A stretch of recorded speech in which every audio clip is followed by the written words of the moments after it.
பூர்த்தி செய்யும் தேன் சொறியும் மூன்று தமிழ் குமராவும் கோவிலாகும்.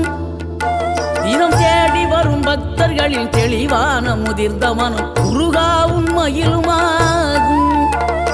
வேடனூறு கொண்டு பெருவேங்கை மரமாகி நின்ற வென்றீர் அணிந்த முருகன், நீ வாடுகின்ற உள்ளமதில் வற்றாது அருள் சேர்க்கும் வானோர்கள் போற்றும் தலைவன்.